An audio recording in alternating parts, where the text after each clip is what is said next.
Senhor. Com o número 14 da nossa pasta, o que a tua glória fez comigo?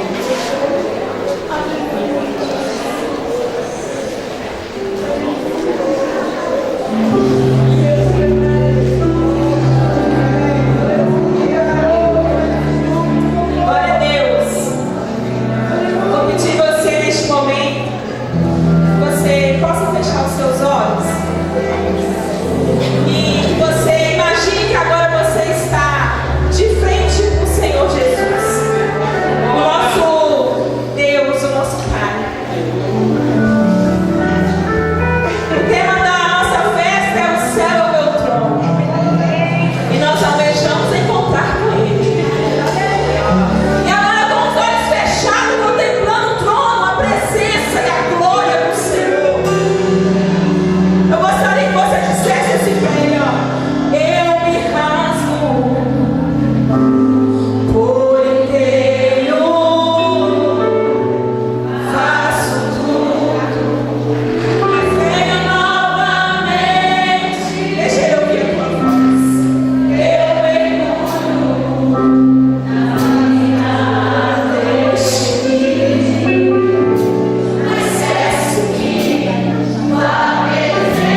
Cadê a Marisa?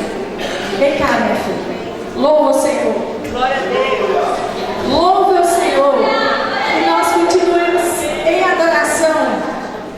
Porque Ele é digno de toda a honra, de toda a glória e todo louvor. Amém? Amém? Glória a Deus, exaltado e engrandecido é ao nosso Deus, que tudo pode.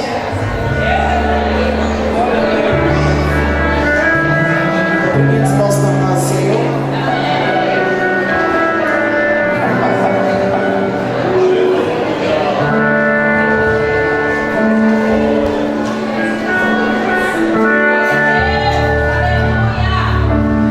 Abri minha Bíblia em João 20 e me deparei com Maria Madalena, chorando junto ao túmulo do rei.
vamos passar agora para a segunda plenária, né? Pedindo para que ninguém levante agora. Daqui a pouco vai ser o horário do lanche, né? Tá bom? Quem está ansioso pelo lanche?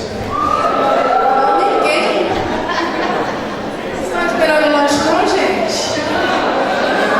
Tá bom, senão eu vou falar com a irmã lá que não precisa preparar o lanche hoje. Vocês estão querendo lanche hoje? Tá bom, então pode preparar, viu, Alexandre, o lanche para ela. E todo mundo comportou direitinho para ganhar lanche? Então tá. Vocês adoraram bastante? Então, mais uma vez, vamos ficar de pé. Vamos fazer uma oração e já passar para a segunda parte deste trabalho, dessa ministração, para que o Senhor ainda continue falando conosco, né, irmã Imaculada? Amém? Feche seus olhos. Pai, nós louvamos o teu nome, te bendizemos pela tua graça, pela tua companhia, Senhor. E agora, Senhor, nessa ministração, continua conosco.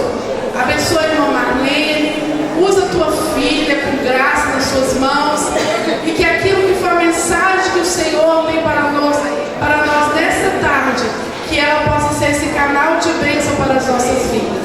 Nós pedimos que abençoe a tua família, que está ali em São Paulo, pastor Edi, seus filhos que ficaram ali. Guarda os teus filhos, Senhor, enquanto a tua serva realiza a tua obra. É o que nós te pedimos e te agradecemos por tudo, em nome de Jesus. Ainda de pé, vamos receber o Marlene.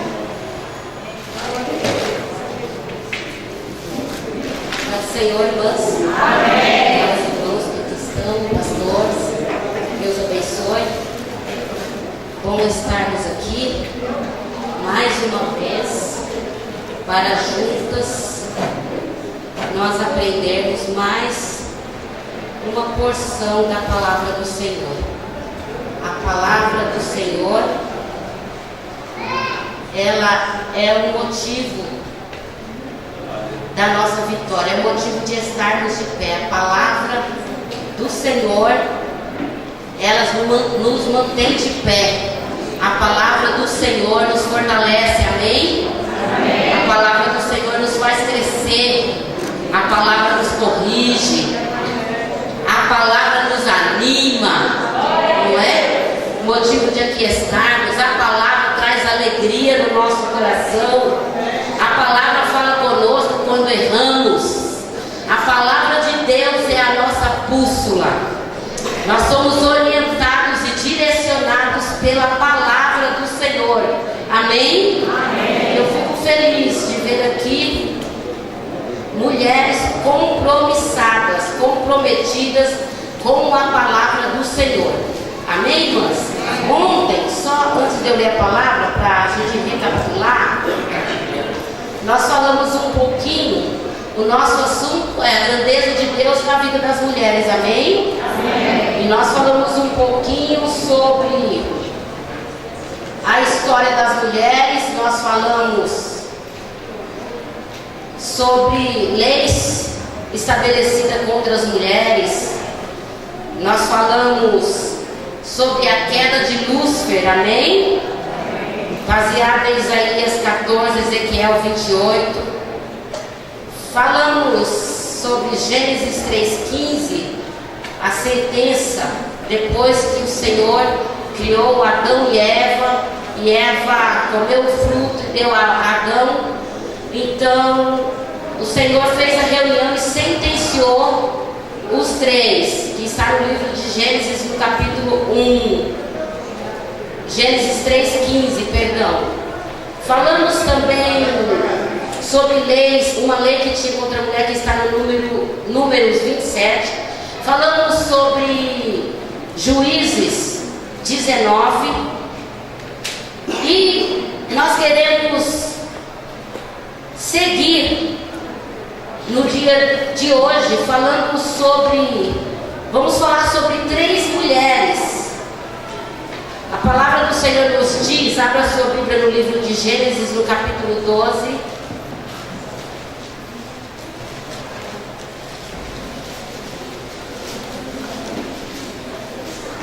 Capítulo 12, versículo 1. diz assim, eu vou trocar de óculos, irmãos, porque de longe eu enxergo com um e de perto com o outro. Eu não me adaptei com o óculos que a gente vê para todo lado, o bifocal, não deu para mim. Amém? Não consigo dirigir, então precisei fazer 2. Nos diz assim, Gênesis 12:1. Ora, o Senhor disse a Abraão: sai da tua terra e da tua parentela e da casa de teu pai para a casa que eu te mostrarei. O 2: e far-te-ei uma grande nação, e abençoar-te-ei, e engrandecerei o teu nome, e tu serás uma bênção. Amém? Amém. Pode se assentar. Uma passagem bem conhecida, quando Deus faz uma promessa a Abraão, que dele Deus faria uma grande nação. Deus faz a promessa e mais à frente um pouquinho eles descobrem que o Senhor dá uma esposa estéril. Amém? Eu disse que nós falaríamos de 3, porque as 3 primeiras, esposa de Abraão, esposa de Isaac, esposa de Jacó, ou seja, Sara, Rebeca, Raquel, Elia, né? Podemos citar as 4, elas eram estéreis. Aí, o nosso Deus, aqui nós vemos o Senhor fazendo uma promessa de multiplicar e de abençoar a semente de Abraão. Mas o nosso Deus dá a Abraão uma esposa estéril. E quando eu leio isso aqui, eu fico, por que logo 3 estéreis? Alguns pesquisadores, irmãos, eles dizem que elas eram estéreis porque depois gerariam grandes heróis. Nós sabemos que isso aconteceu. Era estéril para enaltecer a origem de Israel e dizer, não foi com a vossa força, mas foi com a intervenção divina. E nós cremos nisso, porque nós servimos o Deus que quando Ele intervém na nossa vida, Ele é o único que pode fazer milagre na minha e na sua vida. Fora do nosso Deus, não há quem possa. O médico não pode, o advogado não pode, ninguém pode fazer. Somente Deus pode fazer o impossível. Amém? Amém. Aí me chama a atenção que com esse diagnóstico de esterilidade, a impressão que nós temos quando nós começamos a estudar a história de Sara e de Abraão, e eu quero me deter aqui em Sara, porque eu estou falando com as mulheres, é que Sara não creu. Deus fala com Abraão fala para Sara, mas nós vamos ver mais à frente que Sara, após esperar 10 anos, quando a mulher estéril tinha que esperar por 10 anos, tentar por 10 anos ter filhos, quando acaba-se os 10 anos, ela descobre que não tem jeito, então ela resolve dar uma ajudazinha a Deus. E nós sabemos que Deus não precisa da nossa ajuda. Deus é suficiente sozinho. Se Ele falou, Ele vai cumprir, ainda que os nossos olhos não estão vendo alguma probabilidade daquela palavra se cumprir. Mas Deus é aquele que, se Ele falar que vai multiplicar, Ele vai. Ele é o Deus que abre porta onde não tem porta. O nosso Deus, Ele é especialista em operar milagres. Então Ele não precisava da ajuda de Sara. Um homem na cultura do Oriente poderia ter a segunda esposa quando passasse 10 anos que a esposa não engravidava, então descobriu, certificou, não tem jeito, ela é estéril. Segundo, quando a própria esposa permitisse que viesse a segunda, amém? Se ela falasse não quero, então não vai aparecer outra. E terceiro, se ele tivesse condições de sustentar muito bem as duas. Então, se essa cultura fosse por dias de hoje, eles teriam só uma mesmo. Vocês concordam comigo? Vocês viram, né? Porque mulher é cara, não é, irmãs? Mulher é cara, então isso não iria se perpetuar. Graças a Deus que isso foi só lá no Oriente. Hoje alguns países cultivam essa cultura da poligamia, porém a maioria são da área dos muçulmanos. Então isso foi abolido. Deus não comunga com isso. Deus detesta. Casamento é um só, marido é um só, esposa é uma só. Amém? Glória a Deus por isso, porque nós não aceitaríamos a outra. Mas Sara, quando ela descobre que não tem condição, então ela chama Agar, que era uma egípcia. Veja que Agar não era judia. Agar era uma mulher egípcia, amém? Que não tinha nada a ver com o problema de Sara. Agar não tinha nada a ver. Eu quero crer e eu acredito que Sara não tinha, a palavra diz que ela trouxe muitos escravos do Egito. Ela não tinha só Agar, mas eu acredito que ela olhou para aquelas mulheres e ela escolheu a melhor, porque mulher gosta do que é bom, não é, irmãs? Amém? Então ela escolheu a mais bela, porque a maior interessada que Ismael chegasse era a própria Sara. Ela achava, não, a sua geração vai perpetuar, mas não vai ser por mim, eu não tenho condição, não tem jeito. E às vezes a gente julga Sara, irmãs, e eu vou dizer para as irmãs, cientificamente, o costume das mulheres já havia cessado, ela já era avançada de idade. Pela ciência, pela medicina, eles diriam, não existe probabilidade. Então não é, a gente fala assim, ela não tinha fé, mas se fosse eu e você, nós não teríamos fé do mesmo jeito. Entenderam? Então ela pega a serva, ela entra na brecha daquele costume que eles tinham, traz Agar.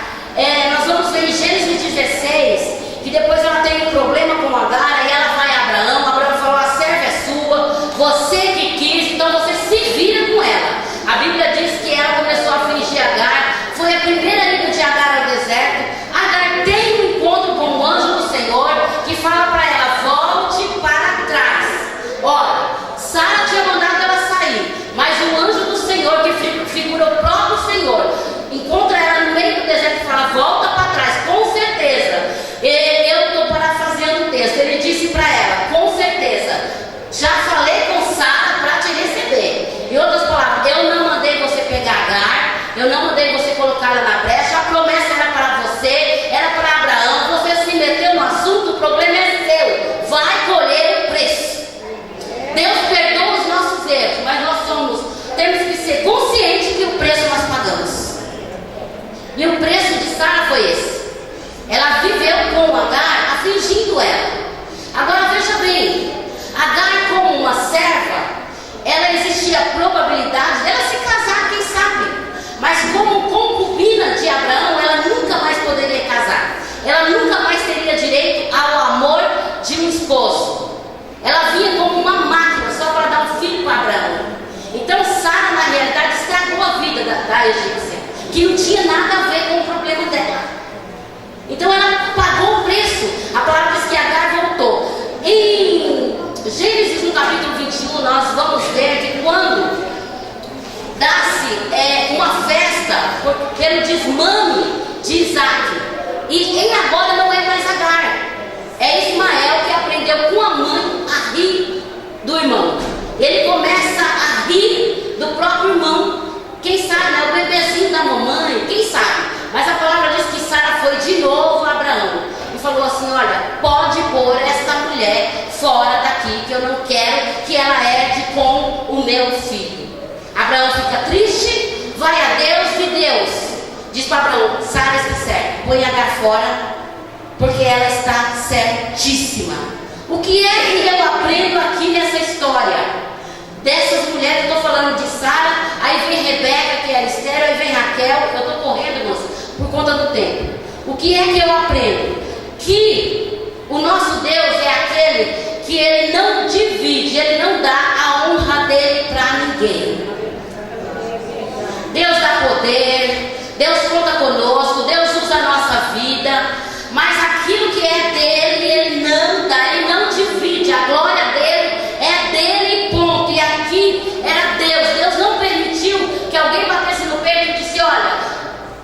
aconteceu. A palavra aconteceu, mas foi por nós. Sara teve um monte de filho, não. O maior milagre é de uma mulher estéril, de uma mulher de idade, de um homem de idade, nasceu um filho, porque havia uma palavra em curso. Quando há uma palavra em curso a meu favor e ao teu, irmãos, não tem inferno que impeça, não tem demônio que impeça. A palavra de Deus é suficiente. Ele mesmo diz: eu velo sobre a minha palavra para cumprir. Aleluia. Então é algo para que o nome do Senhor fosse engrandecido. Foi algo que o Senhor permitiu. Irmãos, tem gente que fica desesperado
do que eu. Ela não pode ser apedrejada por uma atitude. Eu vou dizer para as irmãs nesta tarde: Deus espera de mim, de você, atitudes. Nós não podemos, irmãs, comer o pão da preguiça. Para mim é assim mesmo, para mim não dá, para mim não vai, eu não consigo, eu já estou conformada com essa situação. Não, a palavra do Senhor diz: não vos conformeis com este mundo. Nós somos chamadas para batalhar, para guerrear, para lutar, para avançar, para ir à frente, para lutar pelas nossas causas. Tamar falou: eu não vou perder a minha história, eu não vou perder a minha vida, eu vou ganhar aquilo que é meu por direito. E ela tem toda uma estratégia em Deus para conseguir o que ela queria. E muitas pessoas dizem que ela errou, porque ela ficou à beira do caminho e teve filho do sogro. Mas tem muitos teólogos, uma grande parte deles, que dizem que essa lei não era somente aos irmãos. Quando os irmãos não queriam assumir a cunhada, poderia ser um parente mais próximo. Judá que era um parente mais próximo. Os filhos não entraram, mas ele era o parente mais próximo. Então, se a gente começa a analisar historicamente, ela não errou. Ela simplesmente foi atrás daquilo que era dela. Irmãos, quando nós buscamos o que é nosso, Deus envia a bênção, Deus trabalha a nosso favor, Deus abre o céu a nosso favor, porque Ele é o Senhor. Aleluia, Ele cuida da nossa vida. Ela não se conformou. É Deus mudando as histórias. Por conta disso, eu não sei se você está entendendo. Eu falei das matriarcas. Eu falei agora de Tamar. A Bíblia fala de Raabe no livro de Josué capítulo 2. Raabe, sim, era uma prostituta que escondeu os espias. Aleluia. A Bíblia fala de Ruth. Quem era Ruth? Ruth era uma moabita, descendente do incesto da filha mais velha de Ló com ele. Era tida como uma nação amaldiçoada, mas ela mudou história, ela fez história, ela entrou na brecha por aproveitar a oportunidade que veio na vida dela e não se acomodar. Tem muitas pessoas, irmãos, que não combinam com a sogra. O mundo ensina que sogra e nora é um para a direita e outro para a esquerda. Falei, não gosto. A gente escuta isso até dentro da igreja. Meu Deus, minha sogra só o sangue de Jesus. Queria que a minha sogra fosse, mas minha sogra, a gente escuta muito isso. E quando eu falo que a Bíblia ela é uma bússola na nossa vida, irmãs, a Bíblia tem resposta para tudo. Sabe o que é? Para tudo. Não tem uma coisa que a Bíblia não te responda. A palavra do Senhor diz que Ruth, ela foi cuidar da ex-sogra. Noemi não era mais sogra dela. Os filhos já haviam morrido. Quando Noemi vai sair de Moab, ela mesmo diz: não venham atrás de mim. Órfã volta, mas Ruth fala: olha, não me iste para que te abandone. Onde você for, eu irei. O seu povo é o meu povo, o seu Deus é o meu Deus. A honra à sogra. Agora, ela dá um passo muito além, porque a Bíblia diz no livro de Ruth, no capítulo 1, 2, que Ruth, quando Noemi entra na cidade, Noemi entra desesperada. Ela entra ao choro, ela fala para o povo: não me chame mais de Noemi, me chame de Mara, porque o Senhor, rica eu saí, cheia eu saí, e vazia eu voltei. O Senhor me fez voltar vazia. E ela entra desesperada. Mas eu aprendo aqui com uma moabita que não era judia, que entre parentes não tinha o que nos ensinar. Eu aprendo aqui: Ruth entra dentro de casa, e quando Noemi está ao choro, Ruth fala assim: eu vou sair e vou respigar. Essa palavra respigar, irmãos, é mendigar. É ir atrás dos segadores, colhendo as espigas que eles deixavam cair. Aí eu pergunto: tem nora que não quer dar um presente para a sogra no Dia das Mães? Olha o Senhor falando. Se o marido fala que vai comprar ou que vai ajudar a mãe com um valor mensal, elas ficam bravas. Mas uma mulher tida como maldita sai a mendigar para sustentar ela e a sogra. Isso é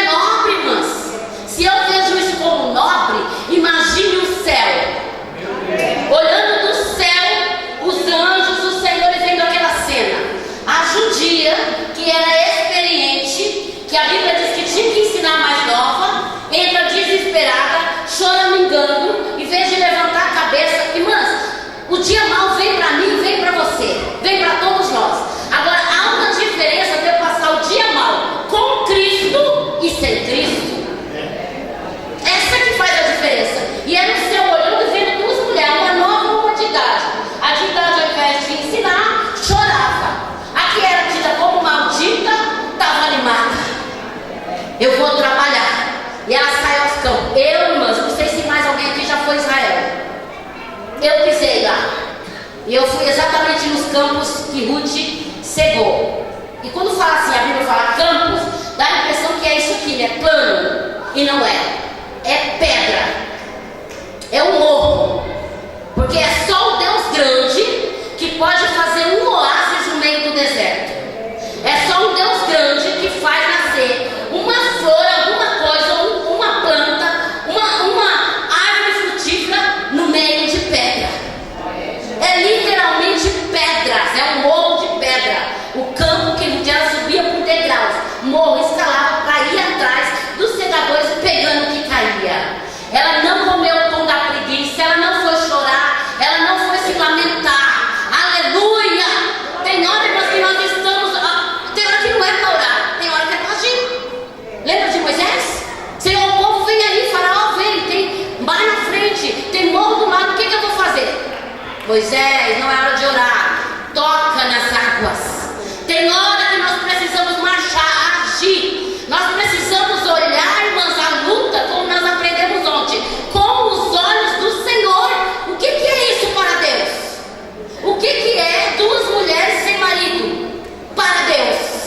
Elas não estavam vendo nada, mas o Deus Todo-Poderoso estava vendo que de Raabe, a prostituta, havia nascido um Boaz, que era o remidor, que ia resgatar, que ia dar um nome, que ia suscitar a família de Ruth.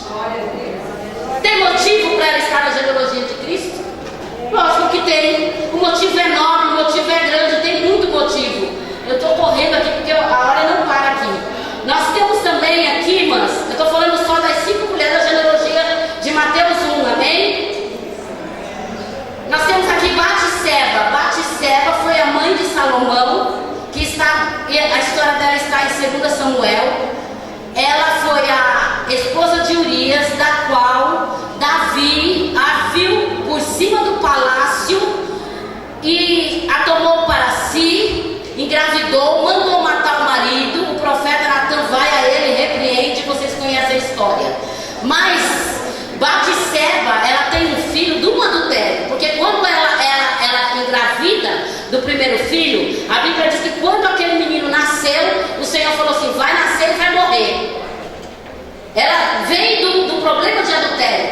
Automaticamente e logicamente não era culpa dela, irmãs, porque quando o rei botava o olho na mulher e falava, eu quero ela, acabou, ela não tinha como refutar, ela não tinha como voltar para trás, ela não tinha escolha. Então ela tinha que cumprir ali o mandato do rei. Agora veja bem, aleluia, Batseba, quando ela fica grávida pela segunda vez, vem o rei Salomão, o rei que fez história, o rei, aleluia, que assumiu o lugar, o trono no lugar de Davi.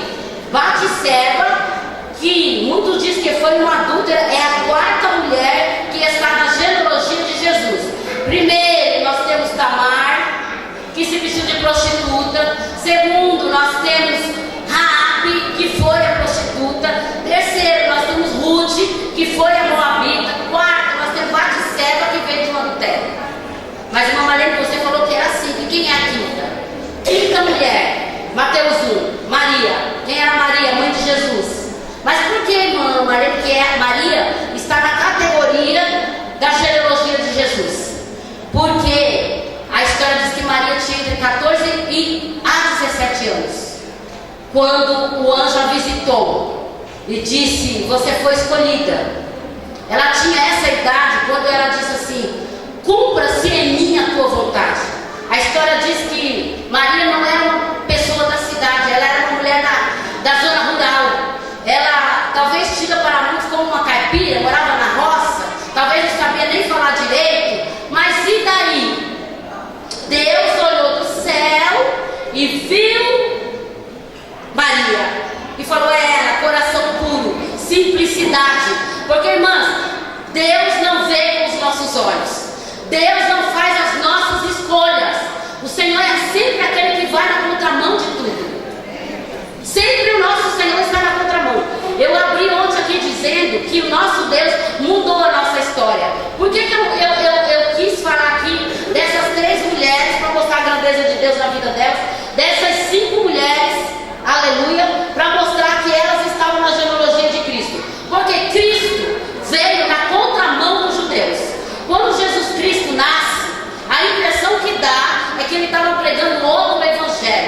Por isso tanta luta com os judeus. Por isso que os judeus não aceitaram ele. Amém, irmãs? Amém. Mas Jesus nasce. No livro de Lucas, no capítulo 1, fala do nascimento de Jesus. Nasceu em Belém da Judéia, quando José e Maria foram se alistar. Ele foi envolto em panos, não tinha roupinha para colocar, não tinha um enxoval. Foi deitado numa manjedoura. Sabe o que é uma manjedoura? Uma espécie de gamela. É aquela caixa de madeira onde o gado se alimenta. Aquilo foi o bercinho de Jesus. Entrou, deitou, foi deitado nessa gamela. Ele nasceu, Jesus, o nosso Jesus, nasceu Rei dos Reis.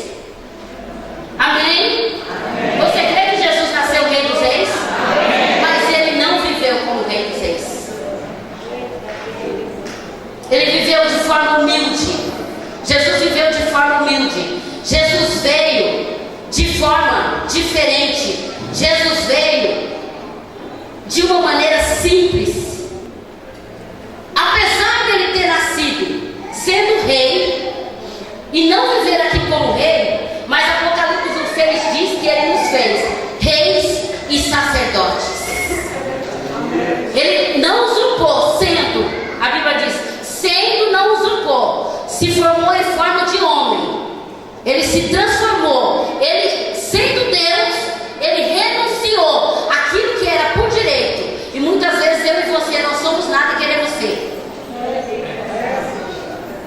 Não somos nada. Um sopro de Deus acaba conosco. Uma palavra acaba conosco. E ele sendo, ele não quis ser. Ele não quis. Irmãs, no livro de Lucas, eu tenho 10 minutos. Eu estou correndo muito. No livro de Lucas, posso passar? Pronto. A irmã Maria me deu mais uns minutinhos aqui, para que você entenda. No livro de Lucas, no capítulo 2, havia um velho sacerdote chamado Simeão. E ele está no templo. E quem entra no templo? Entra Maria e José para fazer a apresentação do menino Jesus.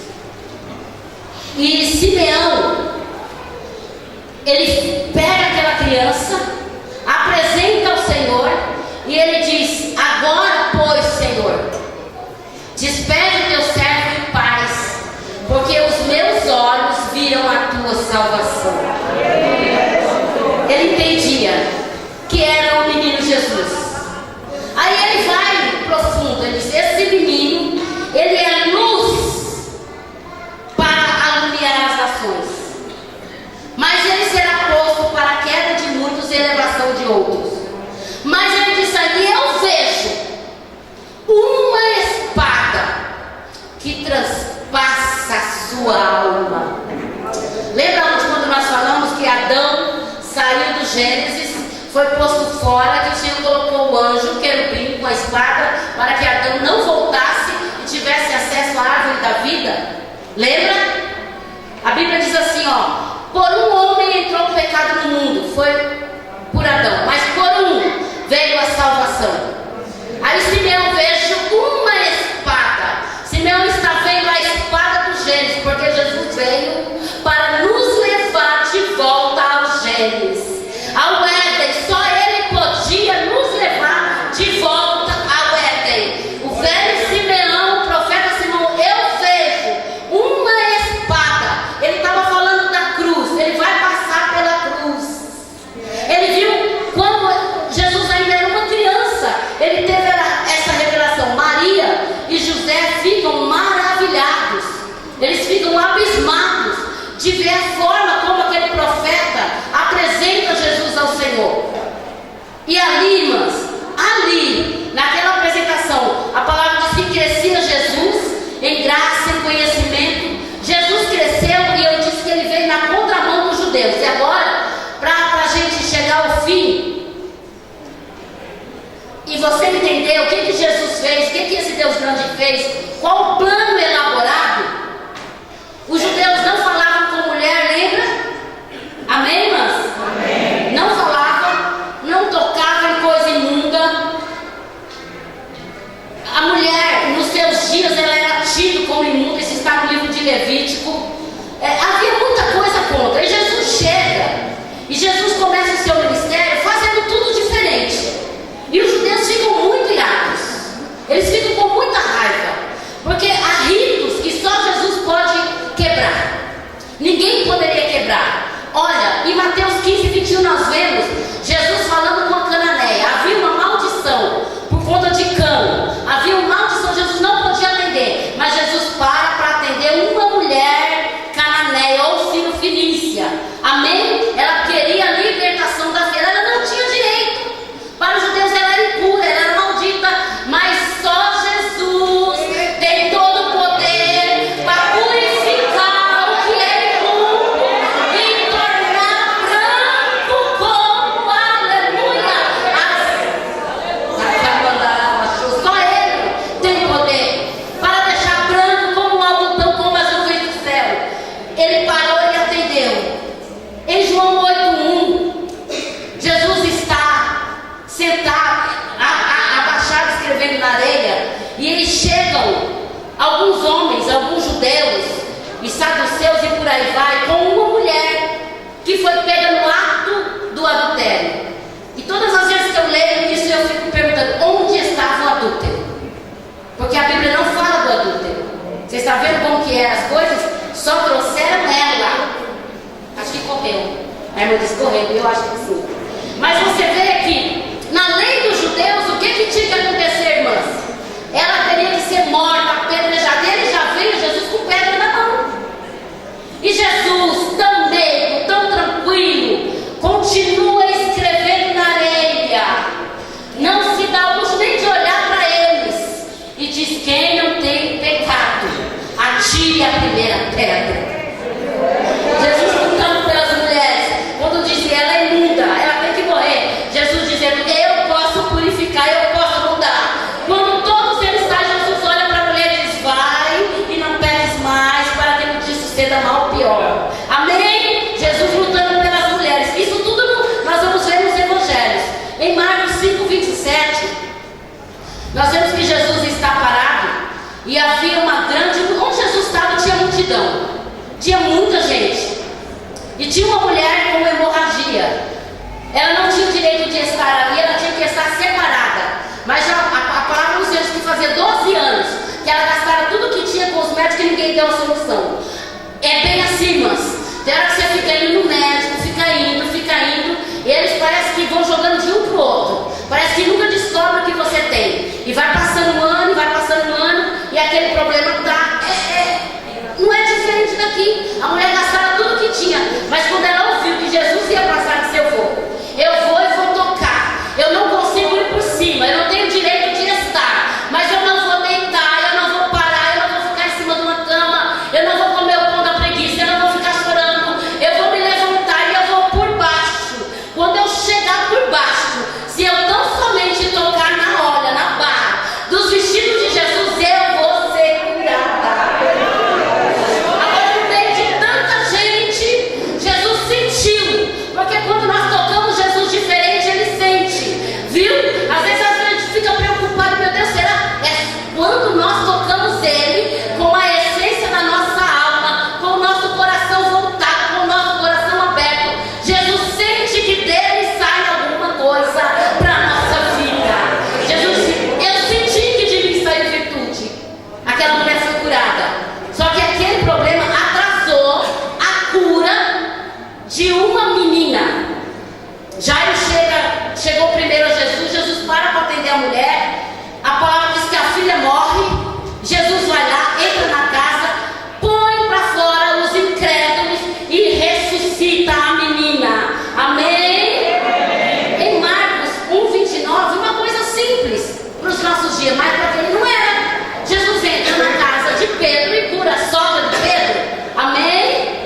Bíblia diz que tinha uma mulher pecadora. Ela entrou por detrás, porque ela sabia que Jesus estava ali. E onde Jesus estava, alguma coisa acontecia.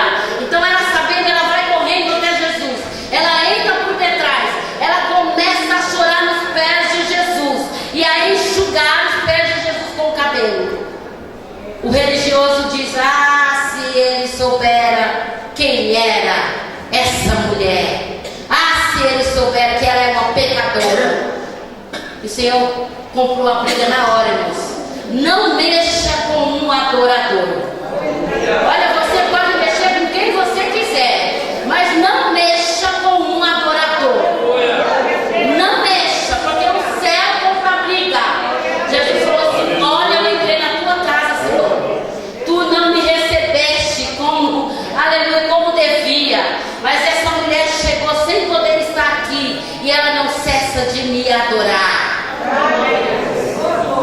Ela entrou com um propósito. Em Lucas 8, Jesus foi servido por várias mulheres, Joana, Susana e outras que serviram a Jesus com os bens que ele tinha. Nós vimos então que o ministério de Jesus estava recheado, ou em volta de Jesus estava cheio de mulheres. Jesus vem entrando com uma multidão alegre, encontra uma mulher que vem saindo chorando. Era uma viúva, que a única coisa que lhe restara foi o filho, e o filho estava no caixão. Veio a multidão com Jesus alegre, veio a multidão com a viúva de Naim triste. Os judeus não tocam em nada morto, nada que é impuro, amém? Mas isso é os judeus. Mas o Deus do judeu pode tocar. E a Bíblia diz que ele para no terra, ele toca naquele moço. A alegria volta naquela casa. A multidão agora não é uma triste, uma alegre. É uma imensa multidão, toda alegre com os feitos de Jesus. Aleluia! Porque Jesus pelejava pelas mulheres. Jesus queria ver as mulheres bem, as mulheres realizadas, a mulher alegre, a mulher com bênção. Amém? Amém. Aleluia! No livro de 2 Reis, capítulo 17, fala uma história que a gente faz um paralelo com o livro de João, no capítulo 4. João, capítulo 4, todo mundo conhece a história da samaritana, amém? Mas eu cresci, irmãos, no berço evangélico, eu nasci no berço evangélico, e sempre ouvi todo mundo ler e lia na Bíblia que os judeus não falavam com os samaritanos. E eu sou curiosa. Por que eles não falam? A Bíblia tem resposta. E 2 Reis 17 responde essa pergunta. Alguém sabe por que eles não se falavam? Amém? Levanta a mão, alguém sabe? Alguém sabe por que eles não se falavam, judeus e samaritanos? Tem uma irmã que sabe, glória a Deus por isso. Pronto, então vamos lá. 705 anos antes da vinda de Cristo,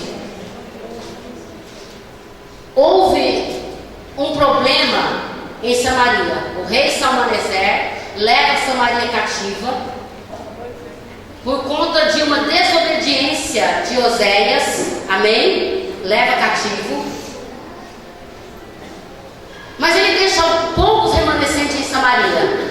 Ele traz povos de 5 nações e coloca em Samaria.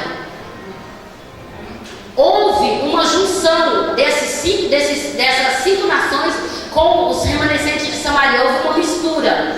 Talvez nós entenderíamos isso como mestiço hoje.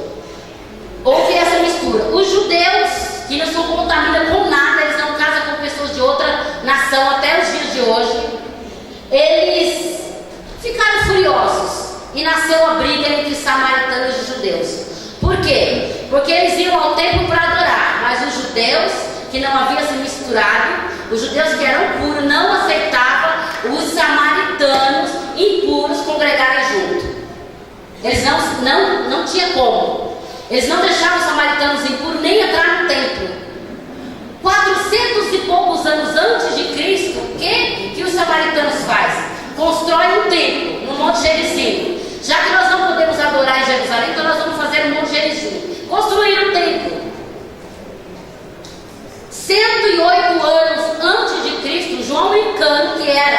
um capitão do exército do povo judeu vem com sua equipe e destrói aquele templo.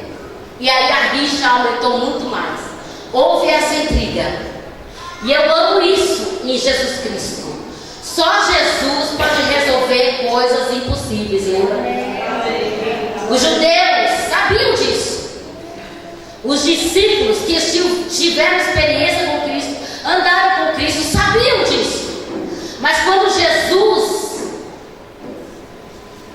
passa por Samaria, ele já havia passado outra vez, a história diz que os judeus davam uma volta de 3 dias para não entrar por dentro da cidade de Samaria. Mas aquele dia, nós lemos em João 4, versículo 1, Jesus, era necessário passar em Samaria. Era necessário entrar em Samaria para resolver um problema que os discípulos estavam ali e não podiam resolver. Eles não conseguiam resolver, era uma briga, uma intriga entre eles que não tinha solução. Jesus sabendo de tudo. E o nosso Jesus diz Pedro em 1 Pedro 2,9 que o meu Cristo, o seu Cristo, esse Deus grande que nós servimos, não faz acepção de pessoa. Não tem branco, não tem preto, não tem pobre, não tem rico, não tem grande, não tem pequeno, não tem gordo, não tem magro, não tem feio, não tem bonito. Nós somos todos filhos de Deus. Aleluia! É por isso, irmãos, que tem que acabar no nosso meio picuinha, olhar de olho virado, tem que acabar, porque nós somos filhos de Deus, filhos da adoção. Ele não faz acepção. Os discípulos não conseguiam entender isso. Tem gente que não entende. Irmãs, é tão simples. Eu tenho um problema com a irmã e eu olhar no rostinho dela e dizer, mas tem uma causa maior. O reino é que importa. Jesus Cristo é meu e é teu. Então nós vamos deixar a nossa intriga de lado e nós vamos seguir dizendo que Jesus é bom e vamos morar no céu. É tão simples. É para que tanta intriga? Para que tanto problema? Para que tanto alguém se sentir melhor que o outro quando a palavra do Senhor nos diz assim, ó, nem considerarem o outro superior a si mesmo. Não é a irmã que tem que me considerar melhor, é eu que tenho que considerar ela melhor. A Bíblia nos ensina isso. Os discípulos não conseguiam entender isso. Eles não conseguiam entender que tinha uma coisa boa dentro de Samaria. Eles não conseguiam entender que tinha algo de bom na vida dos samaritanos. Mas eu amo meu Jesus, aquele que mudou a nossa história. Porque quando o mundo me olha e não vê nada de bom em mim, Jesus Cristo olha e vê alguma coisa. E ele não precisa de muito, só um pouquinho que ele vê, ele muda. Aleluia, todas as coisas. Jesus fala, eu vou entrar. E é incrível, irmãos, que tem coisa que Jesus faz que ele não permite o murmurador perto, o que não crê perto. Ele não permite. A Bíblia diz que ele chega no início da cidade, na entrada da cidade, e ele fala para os discípulos, vocês não vêm comigo, vocês vão comprar comida. Ele diminuiu lá, botou os discípulos lá embaixo, serviço de office boy, vamos buscar comida. E Jesus entra na cidade, entra e se assenta no poço de Jacó. A Bíblia diz aqui que era hora sexta. Hora sexta diz que é meio-dia. Era exatamente meio-dia. Tinha naquela cidade uma mulher que ninguém dava nada por ela. Tinha naquela cidade uma mulher que muitos pregadores dizem que ela era uma prostituta. Eu nunca achei isso na Bíblia. Se alguém achar, depois me fala hoje. Eu não achei. Porque a Bíblia diz que ela teve 5 maridos e o que ela tinha não era dela. Porém, vamos ver que contexto essa mulher estava. Ela estava no contexto que qualquer motivo davam a ela a carta de divórcio. Porque se fosse prostituta, você não, como está escrito lá na passagem rara, era uma prostituta. Na passagem da Mar, vestiu-se de prostituta. Por que a gente não colocou? Era uma prostituta. Não era. Eu acredito, irmãs, que havia alguma coisa na vida dela. Quem sabe não vai pregar, porque isso não está na Bíblia, eu estou parafraseando o texto. É uma crença minha. Ela pode ter sido uma mulher estéril. Tinha algum problema na vida embora, o segundo mandou embora, o terceiro, o quarto, o quinto. Jesus, sabedor de todas as coisas. Porque quando é difícil para mim e para você, Jesus chega e fica fácil. Para ele tudo é fácil. Jesus chega, senta no posto. E eu vejo, mas nessa passagem, algumas coisas que me encantam em Jesus. Para mim, isso aqui é o cerne do que Jesus fez pelas mulheres, do que nosso Deus fez pelas mulheres. Porque eu vejo algumas surpresas. Primeiro, aquela mulher ia ao poço todos os dias buscar água, amém? Ela não ia de manhã, como iam todas as mulheres, ela ia ao meio-dia. Por que ela não ia de manhã? Era a função da mulher buscar água. Se fosse hoje, era o homem que ia, não é? Mas naquela época era a mulher. Ela não ia de manhã porque ela não tinha amigas. Essa mulher estava vivendo uma depressão que a Rafaela, né, cantou aqui ontem, falou e profetizou. Essa mulher estava vivendo uma depressão. Ela não andava, não tinha amiga, não tinha com o que falar. Então o que ela fazia? Ela esperava as mulheres irem buscar água. E ela falava, eu preciso da água, eu vou meio-dia. Ela ia no sol. Irmãs, o sol do deserto é o sol de você não pisar. Por isso que durante o dia Deus mandava a coluna de nuvem. O frio do deserto não tem quem suporta. À noite Deus mandava a coluna de fogo, porque Ele cuida muito bem dos seus. Amém? Mas essa mulher descia meio-dia. Ela pegou o cântaro e desceu, como todos os dias. E quando ela chega no poço, ela tem a primeira surpresa. Tem um homem no poço. Nunca ela viu um homem lá. Os homens não iam no poço. O poço era a função da mulher. Aquele dia ela foi surpreendida. Oxalá que seja nessa noite, nesse seminário, que o Senhor tenha uma surpresa para a sua vida. Que você seja surpreendido por aquele aleluia que tem resposta. A mulher chega no poço e está um homem. Segunda surpresa. Ele fala com ela. Os homens não falavam com a mulher, lembra? Terceira surpresa. Ele era judeu. Pior ainda, não falava com a mulher. Quarta surpresa. Jesus oferece a... Primeiro Jesus pede a ela uma água. Dá a impressão que ela está brava. Mas aqui, Jesus oferece para ela uma água. Uma água viva.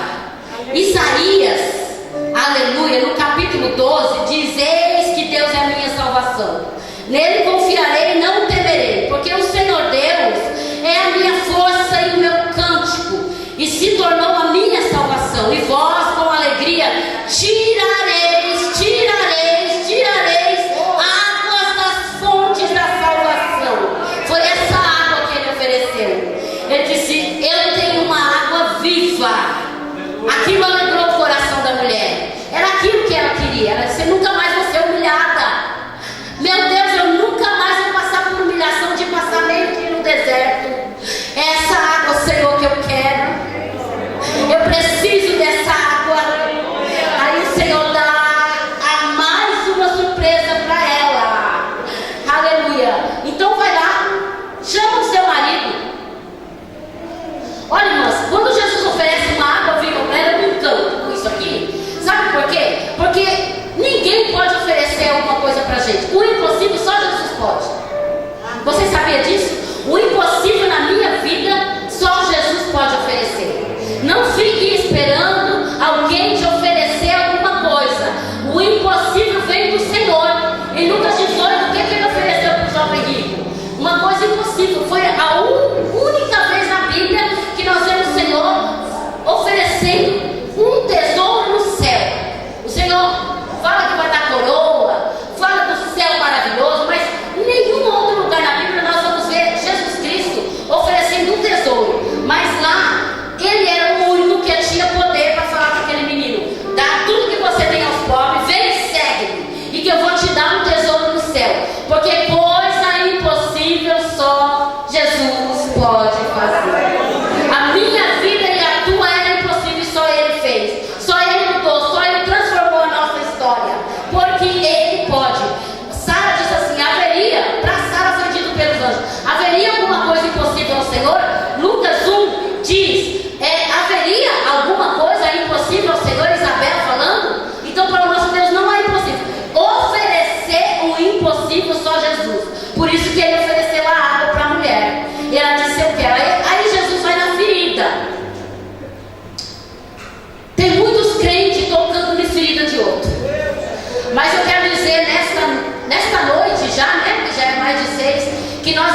fomos chamados para tocar na ferida de ninguém.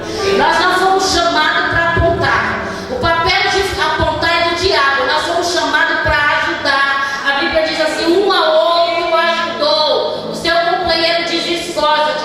É para ajudar, é para. Mas se eu não puder carregar ninguém, jogar no chão eu não posso. Tem gente que vê alguém passando uma disciplina, não dá nem a paz, Senhor, nem olha para cá. Aí fala. Nós não fomos chamados para isso, não, irmãs. Na nossa boca tem que ter a pomba, não o urubu. Tem que ter a pomba, é a paz, é a alegria, é a mensagem de vitória. Nós não podemos mexer na onde a gente não tem a cura. Só Jesus pode entrar, como diz a palavra, até a divisão da alma e do espírito. Não sou eu nem você, aleluia, que podemos mexer. Só Jesus podia tocar na ferida. Vai lá, mulher, traz o seu marido. Não tenho marido. Aí Jesus disse: disseste bem, porque você teve 5 e o que você tem não é seu. Sabe o que Jesus estava dizendo para ela? Mulher, você está querendo um marido porque você está precisando de um futuro. Era isso que as mulheres se preocupavam quando não tinha um filho homem. Você quer um futuro, mas você quer futuro verdadeiro? É comigo. Futuro verdadeiro é em Jesus. Era Jesus dizendo: mulher, você não precisa de um marido para ser feliz. Irmãs, eu não quero dizer que hoje você precisa. Era a situação da mulher aqui. Amém? Eu já estava no 6º, viu? Você não precisa de um marido para ser feliz. Mulher, você está agarrado em poucas coisas, mas vem comigo, vem comigo. Eu tenho uma coisa diferente. Era o Senhor dizendo: o que eu tenho para você, olha, vai fazer no seu ventre saltar água. Era a salvação. Era o Senhor chamando aquela mulher para uma obra. Para uma obra. Para uma obra. Amém? Nós vemos que lindo. Eu fico pensando como ficou a cara dos discípulos. Porque eles voltaram e Jesus fala com eles: olha, a mulher estava aqui. Eles viram Jesus conversando com a mulher. Volta para a cidade. A mulher vem com o intuito de levar água, deixa o cântaro e sai correndo. A mulher volta sem o cântaro. Jesus não toma água, ela não pega água, porque o que Jesus tinha que fazer era o que importava. Ele mesmo diz: o que importa para mim não é comida nem bebida, é fazer a vontade do meu Pai. E ela volta para a cidade e ela começa a falar: vem ver o que Jesus fez na minha vida. Ele tem dito tudo o que eu tenho feito. Ele tem falado. A Bíblia diz que muitos creram por ouvir aquela mulher falar. Atos 8:5 fala de Felipe, pregou para o samaritano, mas ele não foi o primeiro evangelista. O primeiro evangelista não foi Paulo. O primeiro evangelista foi uma mulher. Uma mulher. Uma mulher. Sabe o que é isso? A Bíblia King James 1611, nos rodapé sobre esse assunto, ela diz que que Jesus fazia essas coisas para envergonhar os judeus, porque para eles era uma morte. Uma mulher saindo fazendo o que era para eles fazer, era uma morte. Eles eram muito machistas. Então a Bíblia diz, a Bíblia afirma com todas as letras que era Jesus envergonhando eles, Jesus usando as mulheres. Agora eu me encanto que quando Jesus faz aqui tudo que tem que fazer, usa a vida da mulher. Aí a Bíblia diz que Jesus foi para a cidade que os discípulos não queriam entrar, e Jesus ficou mais 2 dias. Aí imagine a cara dos discípulos: eu não quero nem entrar, eu não quero passar no meio dessa cidade.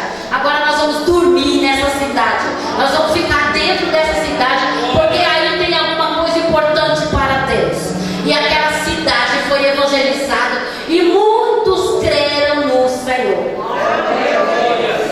Jesus morre, é enterrado, e aqueles discípulos corajosos não vai ao sepulcro. A Bíblia diz, está nos evangelhos, que Maria Madalena foi ao sepulcro de madrugada, ainda escuro, sozinha, uma mulher. Ela vai ao sepulcro, ela olha de longe e ela vê que ele não está. Ela traz a primeira mensagem para os discípulos. A Bíblia diz que vai Pedro e João. Um não entra, o outro entra, mas volta para trás os 2. Eles viram que Jesus havia ressuscitado, mas a Bíblia diz que ela ficou ali na beira do sepulcro chorando. E quando ela pensa que acabou tudo. Aí ela vê 2 anjos vestidos de branco. Quando ela escuta pelas costas, ela vira, ela se depara com um. Ela pensa que é o mestre, mas é o próprio Jesus falando com ela ressurreto. Quem teve a primeira visão depois de Jesus Cristo morto foi uma mulher. Deu para entender, irmãs? Foi uma mulher. Foi a primeira mulher. Ela viu Jesus e ela ouviu a voz dele dizendo: vai e diga aos discípulos. Então, irmãs, o que eu tentei passar aqui bem corrido para as irmãs é que Jesus conta comigo e com você. Fica de pé. Jesus conta comigo. Sabe por que ele fez tudo isso? Foi para ter um resultado. O resultado, irmãs, é a obra do Senhor.